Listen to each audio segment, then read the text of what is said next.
Welcome back everybody to another MOTOBOB video where today you join me at Motorcycle Live and I'm here with the Tiger Sport 660. I thought I'd show you some of the best new bikes that are on show today, but I'll start with this one because it's one that I've actually already ridden. Anyone who watches the channel frequently will remember that I rode the prototype of this a few months ago. I'll link to that video in the description.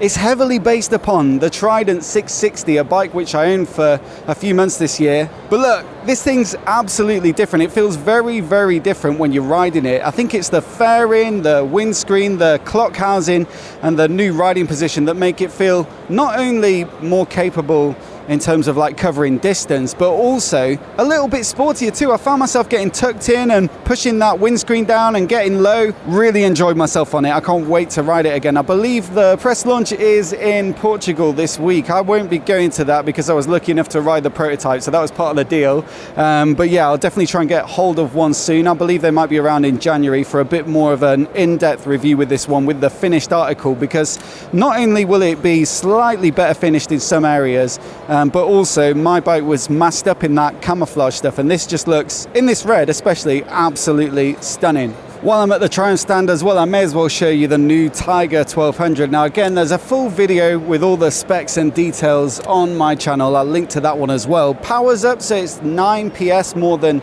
the previous generation. That's 150 PS peak now at 9,000 RPM. More torque as well. New Showa electronic suspension, Brembo style armor brake calipers. Loads of tech, so a new 7-inch TFT display. There's a radar on the top models as well that gives you blind spot warning. But I think the big thing, and having ridden the Tiger 1200 recently, you know, the previous gen, it was quite a heavy bike, quite top heavy, and this one in some of the specs sheds 25 kilograms. Triumph are also saying that if you compare it like for like with the equivalent GS, it's 17 kilograms lighter. So yeah, they're being quite direct about this one, and they made some comparisons with the power as well. So 14 PS more peak power at the top than the Boxer Twin in the GS. So they're really going after that bike, and it makes sense. You know, it's the biggest seller in not only in the UK but in many other markets. Less bothered about the KTM and the Multistrada perhaps, but it does look like a serious contender, this bike, and I can't wait to get hold of one next year to do a bit of riding. I should have also mentioned on the Tiger 1200, it now gets a 30-litre tank on a couple of bikes, which is putting it right up there with the GS Adventure in terms of range. So another exciting development, but I also wanted to film this bike as well while I was here, the Speed Triple RR. For me, the best looking bike of the whole show, especially in this really rich, deep red color. Now, I've had the Speed Triple RS on the channel before. I think that was a common complaint with that bike, that the suspension is a little on the firm side, but they ran the press launch for this bike, I think it was last week, and generally the feedback seems to be that the semi-active electronic Öhlins suspension on this version of this bike is much improved and gives it that suppleness and responsiveness that's needed to make it a more comfortable ride on the road. Now, it was a track focused launch, not necessarily my forte, so I wasn't on the list for that one, but I think I'll get one of these bikes soon. And I'm moving into a new studio over the next couple of weeks, and so hopefully this will be one of the first bikes that I can shoot in that space and really show off the looks, because for me it's just an absolute stone cold stunner, this bike. So I'm not allowed to climb on the Kawasaki stand. Triumph said I could climb up, but not here, I'm afraid. But we still get a lovely view of this, the H2SX, and this is the SE version with like the full electronic semi-active suspension and all that stuff. Now, this line of bikes did get a very big update this year. I haven't done a dedicated video, but I've mentioned it in passing with my EICMA coverage. It really did get a big boost. Lots of little tweaks all over the bike. Still gets that ridiculous 200 and odd horsepower supercharged litre inline-4 engine. But yeah, this one now gets radar-enabled active cruise control, which is pretty cool. It also gets front collision warnings, so if you're going to run into something, the bike's going to tell you before you know it. And then also we've got the radar at the rear, so you can just see it on the license plate hanger there, that there's that's quite neatly integrated actually, but that one's going to give you blind spot warnings in the mirror, so a little light flashes up, much like the new Tiger 1200, and we're seeing it on more and more bikes. And I think from a safety perspective, you know, I've tried it on the Multistrada V4 and it really is very, very good. So that makes this probably the most advanced sports tourer on the market. Oh, sorry mate, can I just, I'm just talking to the camera. My apology, I know you're at a show and you paid for a ticket, so I don't want to budge out of the way, but What was I saying? Yeah, it's the only Japanese bike that I can think of that has the radars. They're a bit slow catching up. We've got it on the KTM 1290, the MULTISTRADA V4, the Tiger 1200, BMW's RT and the R18 Transcontinental. Yeah, this one, first one. Well done, Kawasaki, for adaptive cruise, front collision warnings and blind spot warnings. Worth also swinging by the Z650 RS here as well. A great looking little bike. I was really impressed with how they took the Z650 platform. You know, that's a thoroughly modern looking bike in the fact that it's got a monoshock and the sort of frame design, the engine casings, but they've taken it and carried over the best bits of the Z900 RS, and it's made something that I think is a great looking little bike. Now, the Z650 is not the most exhilarating bike to ride. It's not the most powerful in the market, and brakes and suspension are decent, if not exceptional. But the thing with this bike is it's built for newer riders who are going to be riding in the city where out-and-out performance isn't necessarily a huge concern. And probably the fact that it's got a beautiful green paint job with some nice pinstripes, some gold wheels, you know, those things are going to count for more. And so I'll try and get hold of one of these as well soon. I think Fowler's, the dealership that I work with in Bristol, have got their demo in, so I'll certainly try and take it for a spin and get some nice cinematic and get some nice cinematic footage with it. I think it's yeah, cracking looking bike. So we haven't got loads of new bikes from BMW, but we do have this new K1600. It gets this massive TFT dash. Someone skidding a GS there.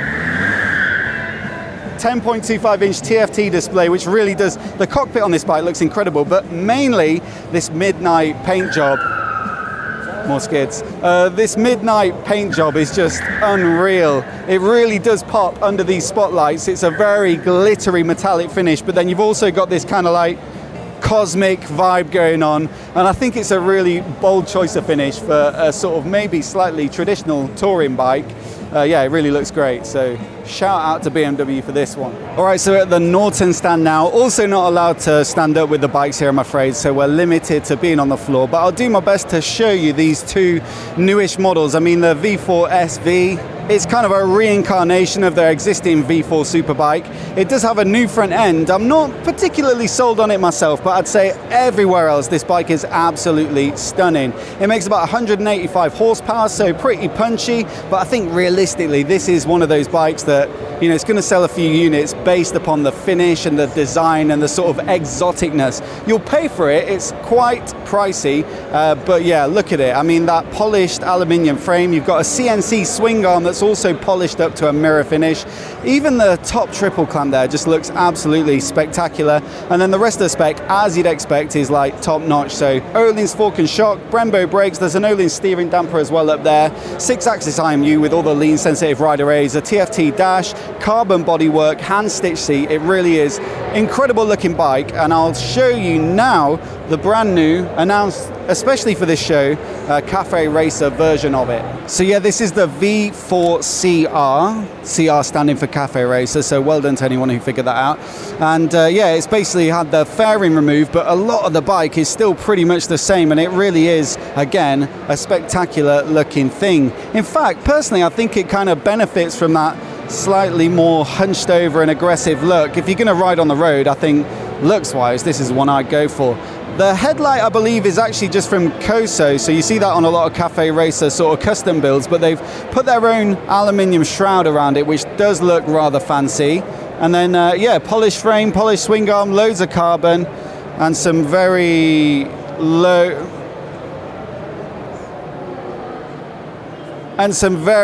looking clip-on bars. In fact, if you look at the two bikes, they look pretty similar in terms of bar position, so don't expect this to be like a sat-up, comfy naked. This is really a sports bike just without the fairing. Not only does it come in this Manx silver finish, but you've also got a carbon version over there, and that one gets carbon wheels, which are super light as well, so that should have a positive effect on the handling as well. I have been saying a lot like, oh, I can't wait to get one of these to do a test ride or review or demo, but I don't think it's going to happen with a 20-odd thousand pound bike. Just admire this one as it stands there on the stand. Now, the keener MOTOBOB viewers will remember a bike that looked very similar to this on the channel, I think 1 or 2 years ago. It's the HORWIN CR6 This version though, new for this year, is the CR6 Pro, and that takes the existing bike, similar specs, I think 65 mile an hour top speed, 80 miles of range, so city focus, good commuter, but it adds a 5-speed gearbox. Now what it does give you is another 20 miles of range, so the standard bike, gets 60, this gets that full 80 I just talked about, but I think what's going to be more interesting is to see if this brings more regular bikers, traditional bikers, even like myself, who miss the satisfaction of shifting gears, of using the clutch, and entices them over to electric. I love to see new features and different ideas, and this is a great example of it. Over at Suzuki now, and this is the new Katana, which they announced a couple of weeks back at EICMA. Now the GSX S1000 I think has been a bit of a runaway hit this year in terms of like